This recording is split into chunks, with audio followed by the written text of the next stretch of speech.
सो hey guys, hello. तो आज हम करने वाले हैं वॉच पार्टी गाइस। तो चलो, मैच चालू हो चुका है, हम हो चुके हैं लेट। तो इस चक्कर में भाई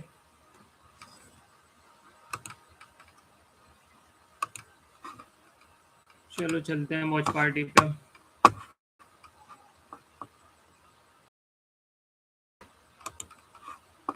कब से सोच रहा था भाई कि यार वॉच पार्टी करते हैं।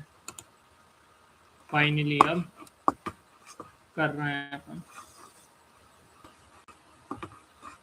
अरे यार क्या हो गया, क्यों रुक गई भाई? 1 मिनट दो बस जरा मेरे को।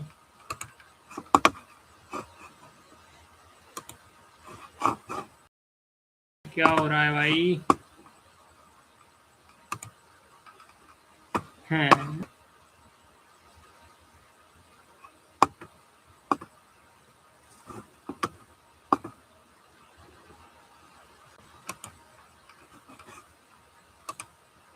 Both teams, I mean, launching down to just the duo. Got away with only one चालू हो गया। man left. They live a lot longer than expected. With 0 eliminations, they will not get a huge amount of game over the placement points involved.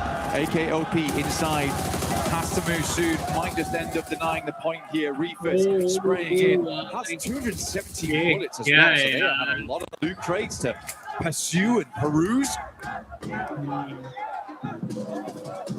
himself sustained and run the clock down on this one as long as possible. See if he can deny it out to the blue potentially, because if he goes running in there, that's just another point for Aurora. He's trying to get an extra placing on this one, but I don't think anyone else did. Still more. He's mistimed it. Yeah. I think he thought that the angle was bad for him, so pulls off the first aid kit there. Sadly, not able to rank up once again. If he'd waited a little bit longer, maybe ranked up over E-Arena here, who will go down shortly, I imagine. 10K, not able to weather the pressure here from Alula, who have been impressive this tournament. A team that was kind of down their luck last year. I don't think a lot of people had high hopes for this squad. They have come into EWC looking fairly decent. Like, a lot of work's been going on for the squad. A lot of practice in the meantime. Galaxy up in top 3. A rocky group stage for them, but we're still able to grab those points, and I do attribute some of that to Coops. He is a nuts player on side.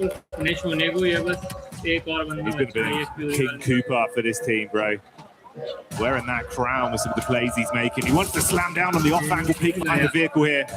Alila trapped, cowering. One by one, they eat the bullets and they fall. Huge step up from Enigma Galaxy, and enough time to fix their HP as well before any other fights are forced. The only solo player from Furia, he got just trapped in the ditch between our two teams that are going to scrap for the dinner, and Tom finds that one for an extra elim. Just instantaneous shots coming through. So we're down to Aurora. Reaper swings very wide here, over towards the northern edge. And hold both positions. An awkward angle like that could make them very worried. Has a little bit of hard cover here, but it is outside the zone. I'm going to wrap back, but at least got the info on side. Coops trying to hit the shots, has to go for the reload here, can go for another, and he passes on by. Again, I do think for Enigma Galaxy, Coops is a really big deal. Not just on his own, though. It's the fact that Lord has someone to play off. Yeah. Lord is also a very aggressive player, but Ralph and Satan, they like to take it slow, and that's great. It works out, but you do need someone else to move forward and back off of one another. So for Enigma Galaxy, I do think this is the perfect setup right now for them. Joel will move forward into the smoke line. 17 eliminations on the game. A teaser, potentially, from Aurora. And we'll hold our breath for it. Oh, nice. Just unreal. It's greatly timed from Joel. The shrapnel hitting hard. He knows. Enigma. He knows, Jackie. Look at the lineup. Wants to get it behind the cover flare. Barely, but they bait him out enough. That's more chip damage. Coops on half HP. Ollie. Could be good. This is annoying. This is very frustrating for Coops. He's really slowing down. Giving quite a bit of time for Aurora to reposition off the back of this as well, because both the front targets have been distracted, discombobulated in the chaos. Thought it might be a little harder for Aurora to get back into the circle. They also know the north side's free after that original rotate from Reefus. Ralph had to go back up that angle, but they have all the knowledge in the world going forward here. They've opened up the full library on this game. A lot of nades being baited out here by Coops as well. He's down to 2 nades and 1 Molotov. Ralph actually being isolated from his off-angle peek round the backside. That's half his HP gone. The vehicle detonates in front of him. One Blessing's got a little bit more cover to try peek off of, but no easy rotation. Still the 4v4 here. Utility down to nothing on side of most of these players. It will just be a dry gunfight, and honestly, on top form, I do think Aurora beats them out on that. Coops and Lord, though, deadly duo. Prime at the 2 nades is up front. Is this the docketing once again? Takes 2 nades, just will tank them. But there's 2 more coming, and I'm not sure he'll be able to do the same on the next. They both go wide. He's going to push forward into the swing back, but one player goes down the back line. It is top. And now Aurora's down to 2. Enigma Galaxy is making this happen. They're standing tall right now. They want to convert this one into a chicken dinner win on game 1 as 2 of Aurora's players buckle under the pressure. Ruthless falls. It's all down to the last man in Joel. They need to isolate the peak because he's board heavy, but he's gone. Cut short. The Aurora is gone. That is insane. That is insane, Jackie. I've got to eat my words on that one as well. I mean, for Enigma Galaxy, what a good game. Did say though, Aurora do like to choke. The crazy thing is, it was probably the most fitting head-to-head of 2 teams we could have. Yeah. Similar contrasted play styles, the way they split off, confident their 2v2s, the off-angle aggression. But I started to get worried, man. Pointing to the map, seeing Doc charging in. Slight timing on the nades. It docketing, dude. It's the docketing. It's happening again. Absolutely come alive on that one. Yeah, wonderful. I still think Aurora played that game very, very well, though. I think when you watch them in those moments, they are so clean on the shots here and there. I think it's just a little bit of a stumble towards the end there where you're trying to pull yourself out of those buildings. That is hard, getting back across the road. They don't have a huge amount of space to play with. Enigma Galaxy also has the high ground, so they set up well on this one. Yeah, good stuff from Enigma Galaxy. Again, Lord and Coops, though. That is a great duo. We're seeing a lot of fantastic duos be born here over at EWC and really spread their wings into these matches. You can see him enjoying it as well. Ralph enjoying the celebration for the fans behind them there. Everyone in the arena popping off with Enigma Galaxy taking game 1. Stay tuned for even more.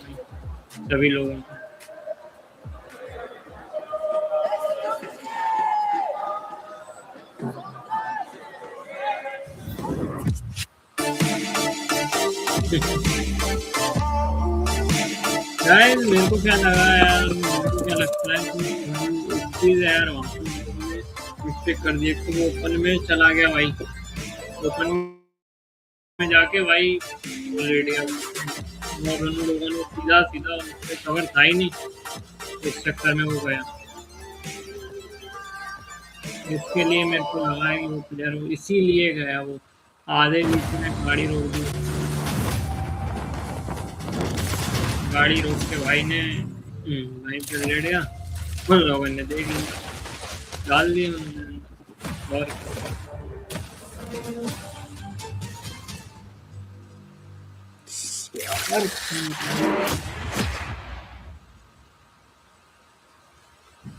Welcome to the front of stage. My name's Barney Banks and I'm joined by S2G's very own Badish. Badish, how's it going, man? Fine, bro. You? I'm very well, thanks. I mean, let's talk a little bit before we get into the nitty-gritty of the teams and how things are going for you guys. Let's talk a bit about Paris. How's the Esports World Cup been for you so far? Paris is amazing, bro. Eiffel is so good. The castles are Notre Dame, the Pantheon. Everything is good at the Paris. But Arena is more than good. There is, I don't know.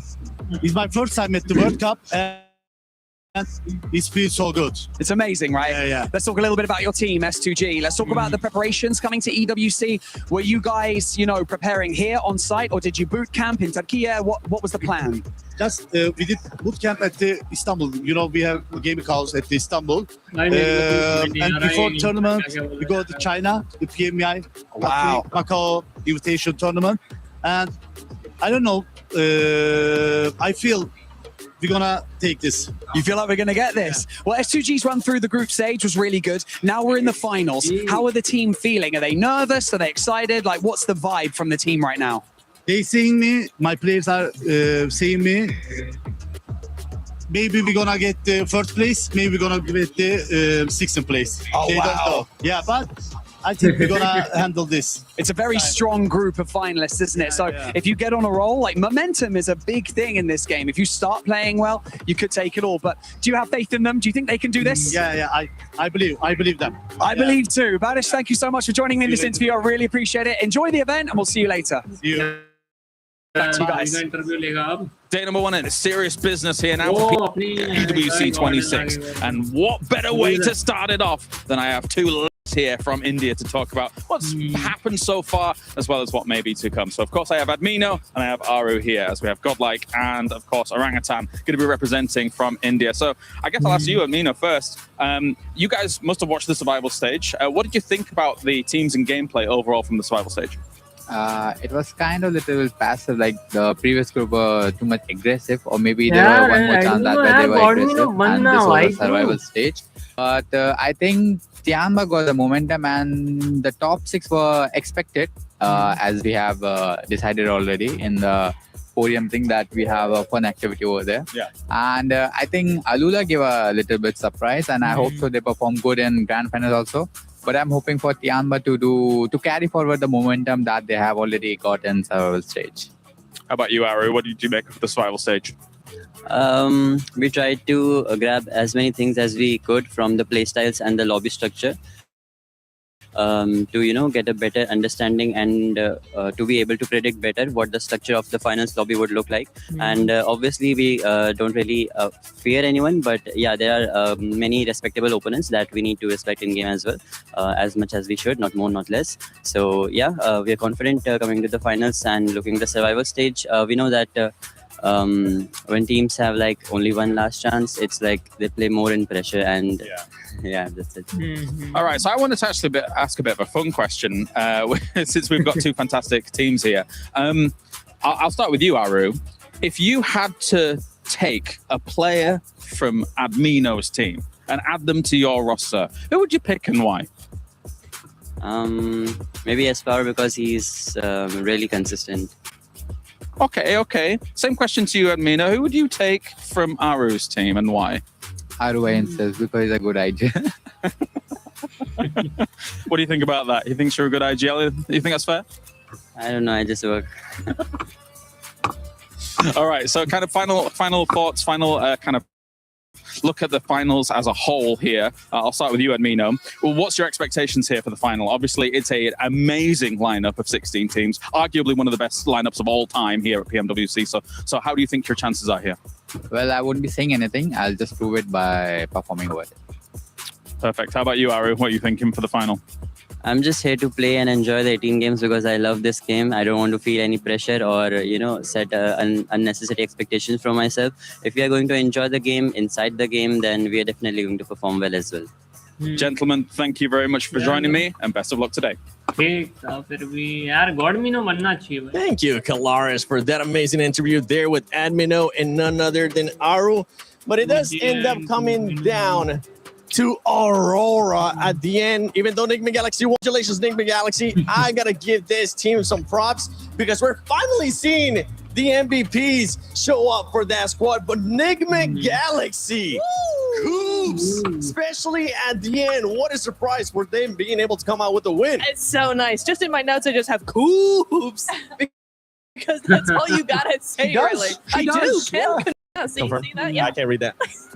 Yeah, my handwriting's not great. But Coops was awesome. I really love the jump that they're coming through throughout that game, right? They played on that edge side for their moment. They bided their time. And what I loved particularly here, Max, was their push onto EA was not super aggressive. All they wanted was space inside the zone. They didn't go for that full push and that full clear of the team. They're just like, hey, we want some space. We're going to take it from you, take a couple of points as well, and then wait some more. I really liked that from them. I have an idea, but this is just pure speculation. Maybe I'm reading too much into it, but I'm like, maybe they slowed down the final to E-Arena, hoping Ula would go for a third party, and then they could let them fight each other and pick off the rest. I don't know if that was the actual reasoning, but it's how it worked out in the end. And because of that fight in particular, they get a 23-pointer tied with a goal more gaming.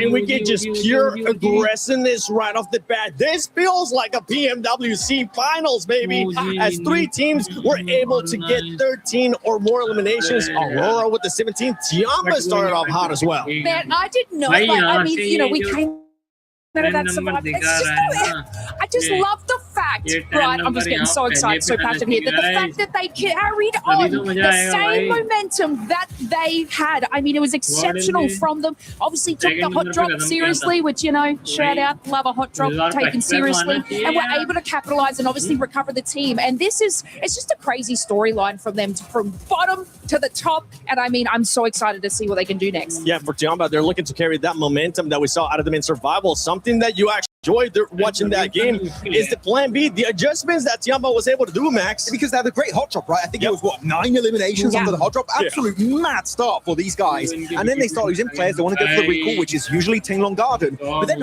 Hora, coming out of nowhere, looking to chase down the recall player, which usually is Eagle in Tinglong Garden. And Eagle instantly, instant response, seeing we don't want to go out to Hora. We're going to go for an Eastern road.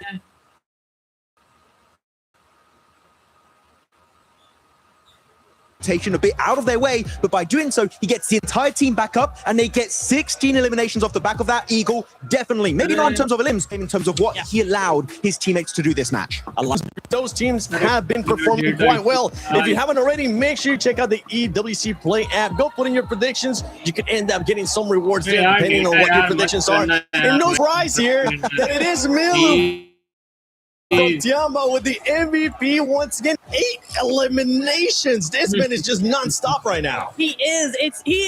You can't stop this. It's gonna go from better to better to better performance. Here we go, the head-to-head. You're seeing here 16 eliminations versus 17 of Aura. And if I'm not mistaken, Milu had at least 8 or 9 of those. So now you just had some notes and it was just cool. Yeah, just Milu. Man, this man's just chasing that MVP at this point. He is. He absolutely is. QZZ, though, to QZZ, that 1v2 onto the rest of Vitality.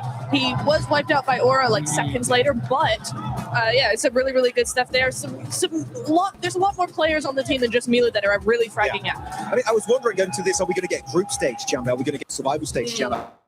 Clearly, with its opening performance 7, it's a survival stage champion in the finals. And we're hoping that that's going to be the case. If you're a Tiamba fan, you're going to be looking really happy. If you're a Fourth Rise fan, Fourth Rise, so it's looking for a comeback here. Same with OG, but let's see what's going to be happening here on the second game of PMWC at EWC 26 finals. Thank you, Seven. Great breakdown there. Recap of what we saw on our screens live in Game 1 of Rondo. Starting to get a little bit louder in here, but Paris, I want to know, how loud can you get? Let's get some noise going!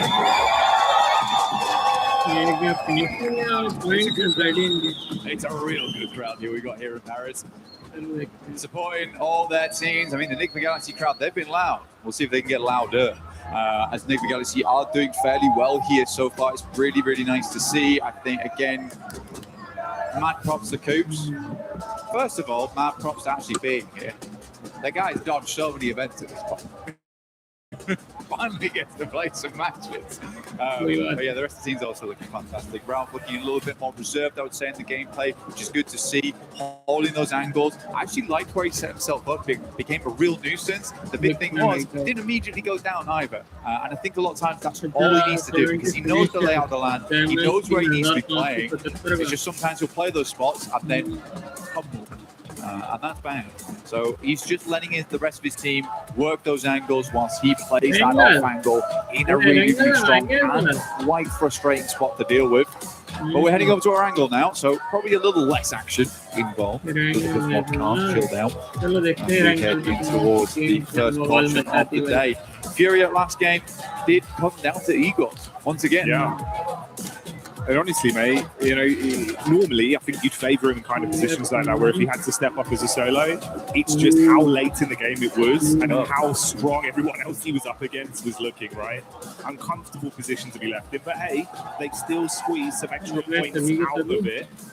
So it's better than it could have been. For some of our other talented squads, they're far down the standings, but like we touched on, Rondo is Rondo, and now we get something a little bit more optimal. Opening playing path established here, all the way down the middle. वो जी तेरा पे भाई ये भाई second third पे उसने सी भाई इस बार तो opening here for teams to move into. Gakko a little bit harder to get towards on that western side. North George, as well as South George, probably possible. It's just going to be a little bit more of a long approach on that one. Vital is just out early. I don't really ever mind the Kameshki split, honestly, over towards Stalbert on that eastern side. You have a lot of position to loop. Most of the time, you are not having a second team come over here.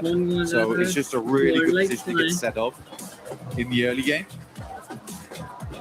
But man, we didn't talk about the end of that game. But there is definitely fire in those bellies today. Because to make that push, to make that decision to just be like, let's have a straight fight on the central compound when we're playing Edge, I don't know what's gotten into them, but I love it.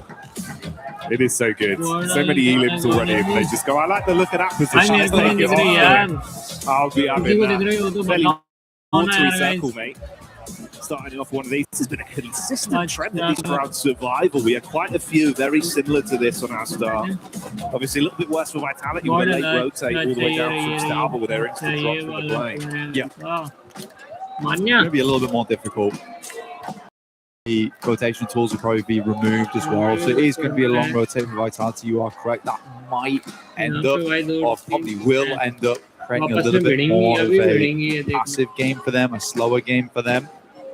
4 Thrives, though, loving life. You know, they get down towards on the eastern side. There's no one around here. It's chilled out. It's peaceful. You get yourself set up nice and early on one of the private compounds to head into Zone 2. I think the scary thing about this one is it does eke in a little bit of Sosnovka, and there isn't a 0% possibility that this doesn't go down towards Sosnovka in the future. It still can. It could even center up around Bridge.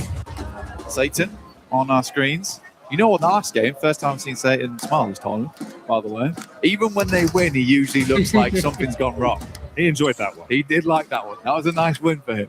Yeah, they were chuffed to bits. And to be fair, it was great. You know, nice head-to-head, 2 very talented squads, lots of contrast of play styles, but Nigma Galaxy proving that it was on the money today in that first game. So low on utility, but made every bit count. Can they keep it going? You start well on Rondo. How does it look then moving in here to Arangel? Another chicken dinner, big placements. What are we looking at from them? That'll be a nice, I suppose, a litmus test of what the quality of this team's going to be looking like throughout the next 2 days here. IDA. Ida. The IDA. These guys kind of crumbled. They made the similar approach to Tiamba actually last game, but I think what Tiamba did very differently is they isolated the Vitality compound away from Aurora, whereas Ida kind of came from that north side and just sandwiched themselves. I thought that was a very strange play for Ida to make. I think most of the time, most teams would understand that probably don't want to place yourself between those 2 squads or those 2 buildings. They're very popular in that location on Rondo. But I don't think Ida had them badly before. They had some really cool clutch moments, some super awesome 1v3s right at the end of the games. Like, they have what it takes to be a champion, but not like that. Or stop making silly mistakes. And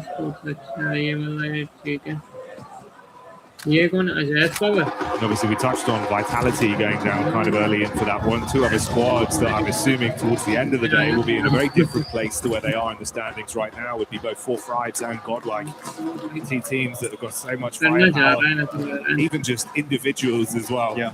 Flanak, get some of that old 4 back out immediately, mate. You won't only see it, you'll hear it from the crowd. He looked happy when I saw him this morning. Ready to go. He's got a little shy smile on him as well. Yeah, it's cheeky. It's cheeky.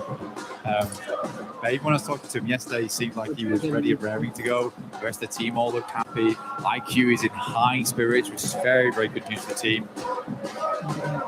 We're able to give that advice and those crucial bits of information, where the team wants to go, how they want to play it out. You need all of your team to be happy. Though I am kind of worried about Godlike and Orangutan. So far, just because this is Pmwc, I think for them, it would be unwise not to say they're under pressure. I think if you're a fan of both these squads, and maybe today looks a little bit rough for them, I would caveat with that there is a tremendous amount weighing down on them right now, being in such a prestigious finals versus some really damn good squads. I'm hoping they can probably get back into the run of it, like by match 3 potentially. But if it takes till tomorrow, I think that's fine as well. OG already still showing off that they have the rotation capability to make it happen. They got far with that late game. Not a lot of eliminations, that's fine. Godlike similarly, still that aggression in play. I like to see it, but maybe not where we really wanted it to happen during that game. I think it's also for teams like that. For our other squads that were forced to play survival stage, you've had to consistently keep grinding and keep that form on the go. Yeah, exactly. You come out from your group in those top team spots, you get a few days off, but that does cool you down a little bit. And the thing that's changed is what's going on behind us. The energy in the arena, the noise, the hype. They're getting excited. That's on cue of an opening takedown. But that's the difference as well. You come back into this area going, sure, with the noise-cancelling headphones, they might not be hearing it, but I tell you what, they can feel it. The vibration. I know the floor's trembling under my feet, so it'll be the same down there on the stage for our players. And if you're trying to instantly snap back into that tournament-winning mindset after a few days off with all this going on, it might take a game to try and lock back in. Yeah. I don't like that though. Because you can scout that a lot easier just by sending over towards the beachhead, having a look over towards Lighthouse and be like, okay, there's the guy waiting. Try and check the girders. I always think it's an odd maneuver to try and just send someone, slingshot them across. And it's like, well, we know there's someone across there though, but you also just lost a player. Like, what? It's so early into the game. Could have even just waited for zone 2. I'm curious to see what the analyst desk has to say about that, because for me, that's just not EWC, Pmwc potential. Right? That's not what that is. Yeah, the trade of it, one player's life, one of your squad mates for an information play, economically, it's not the best trade on it, especially if we see him get a good run out of this game. Goes down to an awkward fight, one player of difference, bang. Hell, I mean, even this circle right now, where it's down towards the eastern side, Rives knows that. It's prime time to go for bridge yeah. Like, if this circle is further over towards the northwest, maybe you don't go for that type of thing. But I think this one, your Aurora, it should be a case of, oh, let's check if there's someone there. You should just know. Devil's in the details, and it paints a very pretty picture here for some teams. For Aurora, it results in 3 players alive in game 2 to kick us off. Flash also having 1 player knocked here. Zone crunching in. Ridge still in play. There you go, buddy. That might be the case. On a circle like that, it's very, very awkward on these types of circles, and it can set up around bridge across both sides, which is super unfun to play. Because now this really could go back over towards Sosnovka way. I'm sort of expecting it to head towards the northwest, but for Aurora, they're stuck now. As are Alula. Alula's kind of considering whether we should take an eastern crossing or should we just play over towards the ridge side on the southern edge. It cuts out a massive amount of space though. So much water involved. So teams are just going to be sending towards Ferry Pier because there's safety in that location.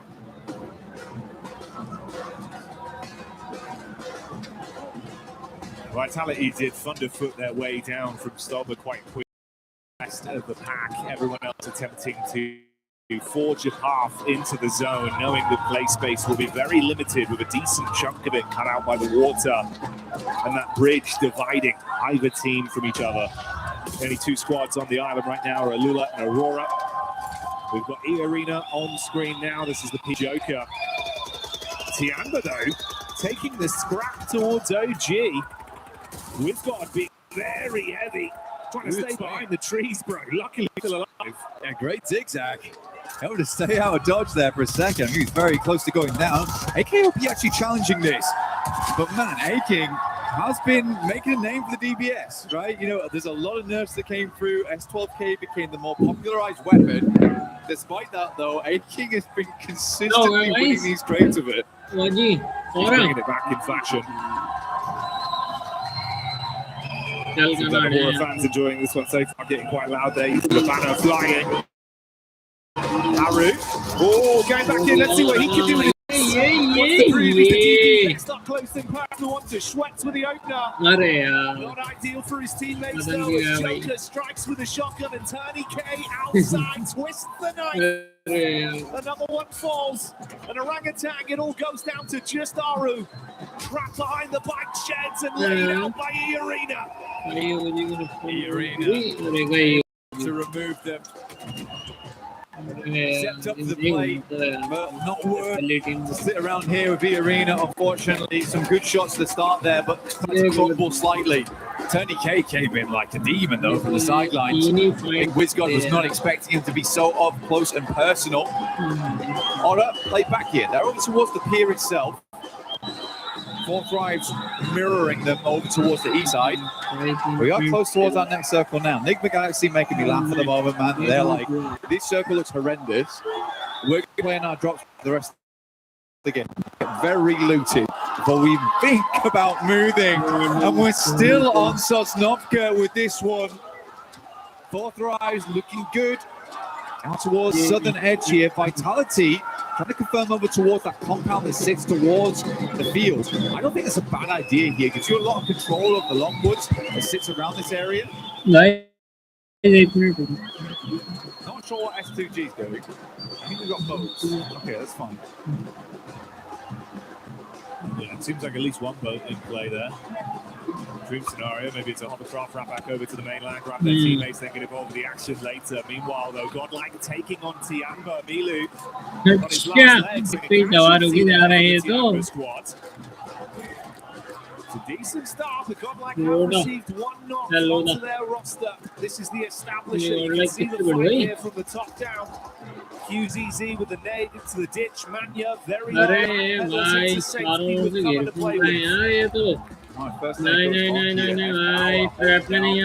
Fortress keeping that drawbridge.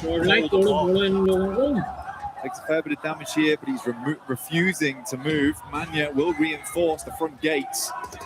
Actually, he goes for a swing by, try and get some information on that. So Eagle's going to move around, and suddenly the position has been compromised.